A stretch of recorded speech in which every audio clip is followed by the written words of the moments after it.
नमो भगवते वासुदेवाय। ॐ शान्तकारं भुजगशयनं पद्मनाभं सुरेशं विश्वधारं गगनसदृशं मेघवर्णं शुभाङ्गं लक्ष्मीकान्तं कमलनयनं योगिविरध्यानगम्यं वन्दे विष्णु भवभयहरं सर्वलौकिकनाथं। नमस्कार। आज आम्ही ओडिया श्रीमद्भागवतर दशम स्कंध गोपलीलार सप्तम अध्याय पाठ करिबा। सुकोवाच सुक कहन्ति राजा आगे नंद चलिले बेगे बेगे वसुदेवर बोल शुणी मने चिंतई चक्रपाणी कंसर आदेशे असुरी पुतना चौदिगे फेरी ग्राम पाटणापुर देश अनेक शिशु कला नाश स्तन जुगले विष भरी पियाई बालक संहारी जहि विजय आदि मूल आनंद परम मंगल कि करी पारिब असुरी जाहार नामे जम डरी पुतना बुली चौदिगे मिलिला वृंदावन लागे रजनी होइला प्रभात जानिले प्रभु जगन्नाथ अनंत विचारिले चित्ते पुतना अइला गुपते अनेक शिशुए माइला मोहर नुहई सहिला दुष्ट मारणे मोर जन्म असुरी कला एड़े कर्म एमंत कृष्ण विचारिले पुतना मन आकर्षिले राक्षसी विचारई बसी एही नगरे जीवी पसी आकाशे उदे दिन कर असुरी माया रे भंडार माया मोहिनी रूप धरी तिनी भुवने नाही सरी किताकु पटांतर देबा देखि ढलिबे सुर देबा कबरी भारे फूल माଳ सुंदर अलका कपड़ पृथु नितंब कुच भार सिंह कटिकु पटांतर झिन पतनी रंग बास कटी मेखଳାर वित्रास कर्णे शोभित रत्न काप शिरे सीमंत दिव्य रूप अळप कहई बचन अंडीर कोकिल जेसन हरिला गोपींकर मन बाल तरुण वृद्ध जन पद्म गोटिए घेनी करे असुरी चालई सधीरे कुटिल अलका कपळे बाम अंगुली अग्र तोळे पुतना रूप गोपी देखी पिछाड़ी न पारंती आखि गोड़ाई बोलंती जुबती किए तेजिला बारस्वती एमंत देखिला त नाही के बोले अंबिकाटी एही के बोले सुण मो उत्तर कृष्ण जन्मिले नंद घर कमला आसीछंती देखी जलधि शयन उपेखी के बोले अटई एमंत पुराणे शुणिछु तदंत एमंते जानी न पारिले सकळे पछे गोड़ाइले बोलंती पुतना को चाही काहू अइलु महामाई पुतना बोलई मधुरे बालक अछि काहा घरे मोर तनय एबे मला स्तन मनोहि सहिला काहार पुत्र अछि माए स्तन्य पियाई भी थोकाए एमंते कहिण उत्तर असुरी चाले धीर धीर मिलिला जाई नंद द्वार द्वारिकी बोलई उत्तर गोपीए गले आग सरी भितरे पशिला असुरी जशोदा देखिण चकित काहू अइला अद्भुत कियबा त्रिपुर सुंदरी रूपे त नाही समसरी पुतना पासेण मिलिला मधुर वचन कहिला काहू अइलु महात्माणी कियबा हरिर घरणी किंबा मो पुरकु अइलु ए मोर मनकु मोहिलु किस करिबु मते कह देखि मोरहु नाही देह पुतना बोलई उत्तर शुण कामिनी भाषा मोर मुहादे दैवंक नारी जानई भेद मंत्र करी मोहर क्षीर कले पान पुत्र होइबे बलवान जशोदा होइले उसत पुत्रे मोहेबे बलवंत ए जेबे मोर घरे थाई निरते पुत्रे क्षीर देई बेनिकु चकु बेनी सुत पीण हेबे बलवंत स्वामीर छामुरे कहिबी बहुत धन वस्त्र देबी जशोदा एमंत विचार घर को आनिला असुरी ଏମନ୍ତେ ଶୁଣ କଥା ରସ, ପୁତନା ଚାହେଁ ପିତ ବାସ।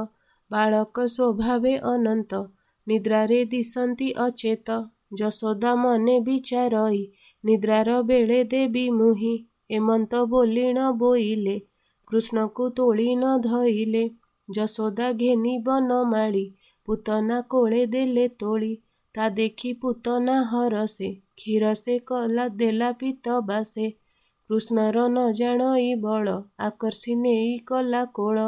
କୃଷ୍ଣର ମୁଖେ ଦେଲା ସ୍ତନ, ଗାଢ଼େ ଶୋଷିଲେ ଭଗବାନ। ପଞ୍ଚପରାଣ କ୍ଷୀର ସଙ୍ଗେ, ପଶିଲା ଗୋବିନ୍ଦର ଅଙ୍ଗେ। ଜୀବ ଛାଡ଼ିଲା ଗଣ୍ଠି ଛନ୍ଦ, ଅସୁରୀ କଲା ଘୋର ନାଦ। ନିଜ ଶରୀର ପ୍ରକାଶିଲା, ଛାଡ଼ ଛାଡ଼ ବୋଲି ଡାକିଲା। ଶବଦେ କମ୍ପିଲା ବ୍ରହ୍ମାଣ୍ଡ, ମାଡ଼ି ପଡ଼ିଲା ଭୂମିଖଣ୍ଡ। କର ଚରଣ ପ୍ରସାରିଲା, ଦେଢ଼ ଯୋଜନ ଆବୋରିଲା। ବୃକ୍ଷ ମନ୍ଦିର ଗୋରୁ ଘର, ଭାଜି ହୋଇଲେ ସତେ ଚୂର। ଶୁକ କହନ୍ତି ଶୁଣ ରାଏ, କେ କହୁ ଅସୁରୀର କାଏ। ଲଙ୍ଗଳ ଈଶ ପ୍ରାଏ ଦନ୍ତ, ନାସିକା ପର୍ବତର ଅନ୍ତ। ଖଣ୍ଡ ପର୍ବତ ସ୍ତନ ବେନି, ଖାଙ୍କର କେଶ ତା ମୂର୍ଦ୍ଧିନୀ। ପିଙ୍ଗଳ ଚକ୍ଷୁର ସ୍ୱରୂପ, ଯେହ୍ନେ ଖୋଦିତ ଅନ୍ଧକୂପ। ନଦୀର ତଟ ପ୍ରାୟ ଜଙ୍ଘ, ଭୁଜ ଦିଶଇ ସେତୁ ବନ୍ଧ। ଶୁଖିଲା ହ୍ରଦ ତା ଉଦର, ଦେଖି କମ୍ପିଲେ ସୁର ନର। ଗୋପରେ ପଡ଼ିଲା କି ହୁରି, ଭୟେ ପଳାନ୍ତି ନର ନାରୀ। ପଡ଼ି ଭାଜିଲା କାହା ମୁଣ୍ଡ, କାହାର ଦେହ ଖଣ୍ଡ ଖଣ୍ଡ। ଦେଖି ଚକିତ ନନ୍ଦରାଣୀ, ଭୟେ ଚିନ୍ତଇ ଚକ୍ରପାଣୀ। କ୍ଷଣକେ ହୋଇଲା ସଚେତ, ଉଠି ଲୋଡ଼ଇ ନିଜ ସୁତ। ଗୋପୀଙ୍କି ବୋଲଇ ଉତ୍ତର, କେ ଘେନି ଅଛ ମୋ କୁମର। ଆଣ ମୋହର କୋଳେ ଦିଅ, ପୁତ୍ର ନ ଦେଖି କମ୍ପେ ଦେହ। ବହନ ଆଣ ପୁତ୍ର ଯାଇ, ମରିବି ତା ମୁଖ ନ ଚାହିଁ। ଦେଖିଣ ଯଶୋଦା ବିକଳ, ଗୋପୀ ଧାମନ୍ତି ଅନ୍ତରାଳ। ଭୟେ ଖୋଜନ୍ତି ଘର ଦ୍ୱାର, ଦେଖିଲେ ପୁତନା ଉପର। ବେନି ପର୍ବତ ମଧ୍ୟେ ରହି, ଯେ ଶନେ ଶଶାଙ୍କ ଦିଶଇ। ପୁତନା ସ୍ତନ ମଧ୍ୟେ ହରି, ଗୋପୀଏ ଯାଇ କୋଳ କରି। ପୁତ୍ରକୁ ଦେଖିଣ ବିସ୍ମୟେ, ଆନନ୍ଦ ହୋଇଲେ ଥୋକାଏ। ନୟନେ ପୁତ୍ରକୁ ଦେଖିଣ, ଆନନ୍ଦ ଯଶୋଦାର ମନ। କୋଳେ ଧରିଣ ଚୁମ୍ବ ଦେଇ, ନିଜ ମନ୍ଦିରେ ମେଳେ ଯାଇ। ରୋହିଣୀ ଦେଖିଣ ଉଷତ, ଲୋକେ ହୋଇଲେ କୃତକୃତ୍ୟ। ଗୋପୀ ମିଳିଲେ ବେଗେ ଯାଇ, ବୋଲନ୍ତି ଯଶୋଦାକୁ ଚାହିଁ। ଆପଦୁ ତରିଲା କୁମର, ତୁ ଏବେ ହୃଷ୍ଟ ଶାନ୍ତି କର। ଶୁଣି ସାନନ୍ଦ ନନ୍ଦରାଣୀ, ପୁତ୍ରକୁ ଘେନିଲା ରୋହିଣୀ। ବେଢ଼ି ବସିଲେ ଗୋପ ନାରୀ, ଯେତେ ଯଶୋଦା ପରିବାରୀ। ବତ୍ସା ଗୋଟିଏ ଆଣି କରି, ତା ଲାଞ୍ଜେ ପୁତ୍ର ଦେହ ଝାଡ଼ି। ଗୋମୂତ୍ରେ କରାଇ ସ୍ନାହାନ, ଗୋରଜ କରନ୍ତି ଲେପନ। ଗୋମୟେ ଦେଲେ ଠିଆ ଚିତା, ଯେ ପ୍ରଭୁ ଗୋବ୍ରାହ୍ମଣ ହିତା। ହସ୍ତରେ ଦୁର୍ବାଙ୍କୁର ଘେନି, କଲ୍ୟାଣ କରନ୍ତି କାମିନୀ। ଦ୍ୱାଦଶ ଅଙ୍ଗନ୍ୟାସ କରି, ଗୋପୀ ବୋଲନ୍ତି ନାମ ଧରି। ଯାହାର ନାହିଁ ଆଦି ଅନ୍ତ, ଚରଣ ରଖୁ ତୋ ଅନନ୍ତ। ଯଜ୍ଞ ପୁରୁଷ ଶିରୀ ଅଙ୍ଗ, ରକ୍ଷା କରନ୍ତୁ ବେନି ଜଙ୍ଘ। ଅଚ୍ୟୁତ ରଖୁ କଟି ଭାଗ, ଗର୍ଭ ରଖନ୍ତୁ ପଦ୍ମନାଭ। ହୃଦୟ ରଖୁ ହୟଗ୍ରୀବ, କଣ୍ଠ ତୋ ରଖୁ ବାସୁଦେବ। ବିଷ୍ଣୁ ତୋ ରଖୁ ବେନି ଭୁଜ, ବକ୍ଷ ତୋ ରଖୁ ଗ୍ରହରାଜ। ଲଲାଟ ରଖୁ ସଦାଶିବ, ମୁଖ ତୋ ରଖନ୍ତୁ ମାଧବ। ତୋର ଅଗ୍ରତେ ଚକ୍ରଧର, ପୃଷ୍ଠ ତୋ ରଖୁ ଗଦାଧର। ସାରଙ୍ଗ ଧର ଏକ ପାଖ, ଖଡ଼ଗ ଧାରି ଆର ପାଖ। ଶଙ୍ଖ ତୋ ରଖୁ ଚାରି କୋଣ, ଉପରେ ରଖୁ ନାରାୟଣ। ଗରୁଡ଼ ପତି ରଖୁ ତଳେ, ମଧୁସୂଦନ ଅନ୍ତରାଳେ। ହୃଷିକେଶ ତୋ ଇନ୍ଦ୍ରିଗଣ, ରଖୁ ଗୋବିନ୍ଦ ପଞ୍ଚପ୍ରାଣ। ଚିତ୍ତ ତୋ ଶ୍ୱେତ ଦ୍ୱୀପପତି, ମାଧବ ରଖୁ ତୋର ମତି। ଖେଳନ୍ତେ ରଖୁ ବନମାଳି, ଶୟନେ କୃଷ୍ଣ ପ୍ରତିପାଳି। ଚାଲନ୍ତେ ଭୋଜନେ ଶୟନେ, ରଖନ୍ତୁ ଶ୍ରୀ ମଧୁସୂଦନେ। ଭୂତ ବେତାଳ ପ୍ରେତ ଜ୍ୱର, ଗ୍ରହ ଡାକିନୀ ନିଶାଚର। ଦୁଷ୍ଟ ସ୍ୱପନ ଗ୍ରହ ପୀଡ଼ା, ବିଷ୍ଣୁ ନାଶନ୍ତୁ ସର୍ବ ଅଡ଼ା। ନିର୍ଭୟ କରୁ ନରସିଂହ, ବଜ୍ର ତୋ ହେଉ ସର୍ବଦେହ। ଆମ୍ଭ ଆୟୁଷ ତୋତେ ହେଉ, ତୋ ଦେହ ଚିର କାଳ ରହୁ। ଅଶ୍ୱତ୍ଥାମାଦି ସିଦ୍ଧ ସାତେ, ତାହାଙ୍କ ଆୟୁର୍ବଳ ଯେତେ, ଏ ସର୍ବ ତୋର ଦେହେ ହେଉ। ତୋ ଯଶ ତିନି ପୁରେ ଥାଉ, ନଥାଉ ତୋତେ କେ ଜିଣନ୍ତା। ତିନି ଭୁବନେ ସାମରଥା, ଏମନ୍ତେ ସ୍ନେହ ଭର ହୋଇ। ଯଶୋଦା କୋଳେ ଦେଲେ ନେଇ, ସ୍ତନ୍ୟ ପିଆଇ ନନ୍ଦରାଣୀ। ଭୟେ ଚିନ୍ତଇ ଚକ୍ରପାଣି, ନନ୍ଦ ଯେ ଥିଲା ମଧୁବନେ। ଆସି ମିଳିଲା ରାତ୍ର ମାନେ, ଦେଖିଣ ପୂତନା ଶରୀର। ଭୟେ କମ୍ପଇ ଥରହର, ମିତ୍ର ବଚନ ମନେ ଗୁଣି। ସୁମରି ଦୃଢ଼େ ପରିମାଣି, ଗୋପାଳ ମାନଙ୍କୁ ରାଇଲା। ଦହନ କରହ ବୋଇଲା, ନନ୍ଦ ଆଜ୍ଞାରେ ଗୋପଜନ। ବୋଲନ୍ତି କରିବୁ ଦହନ, ତକ୍ଷଣେ କରି ଖଣ୍ଡ ଖଣ୍ଡ। ଦହିଲେ ପୂତନାର ପିଣ୍ଡ, ଅନଳେ ଦହନ୍ତେ ଅସୁରି। ଗନ୍ଧ ପ୍ରସରିଲା କସ୍ତୁରୀ, ଆନନ୍ଦ ହୋଇଲେ ସକଳେ। ଗନ୍ଧ ଆମୋଦ ଦିଗପୁରେ, ହରି ଭକ୍ଷିଲେ ଯାର କ୍ଷୀର। ସୁଗନ୍ଧ କେତେକ ମାତର, ଅଷ୍ଟାଙ୍ଗ ଯୋଗେ ମୁନିଗଣେ। ଚିନ୍ତନ୍ତି ଯେ ହରି ଚରଣେ, କ୍ଷୀର ସଙ୍ଗତେ ପଞ୍ଚ ପ୍ରାଣ। ଶ୍ରୀକୃଷ୍ଣ ଦେହେ ହେଲା ଲୀନ, ପାମରି ସ୍ୱଭାବେ ଅସୁରୀ। ଅନେକ ପାପ ଥିଲା କରି, ହତ୍ୟା କରିବା ତାର କେତେ। ଦେହରେ ଲୋମ ଅଛି ଯେତେ, କୃଷ୍ଣଙ୍କୁ କୋଳେ ବସାଇଲା। ଶ୍ରୀମୁଖ ଚାହିଁ କ୍ଷୀର ଦେଲା, ଦେବକୀ ନନ୍ଦ ଯଶୋବନ୍ତୀ। ବସୁଦେବଙ୍କ ଯହିଁ ଗତି, ତହିଁକି ପେଶିଲେ ମୁରାରି। ଅସୁରୀ ଗଲା ଆଗ ସରି, ଗୋପୀ ଗୋପାଳ ଯେତେ ଗାଇ।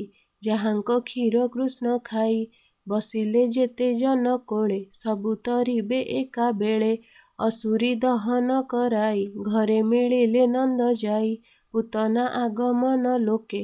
କହିଲେ ନନ୍ଦ ଆଗେ ଥୋକେ, ନନ୍ଦ ଯେ ବିସ୍ମୟ ହୋଇଲେ। ସକଳେ କୃଷ୍ଣ ସୁମରିଲେ, ଗୋପାଳେ ବୋଲନ୍ତି ଏମନ୍ତ।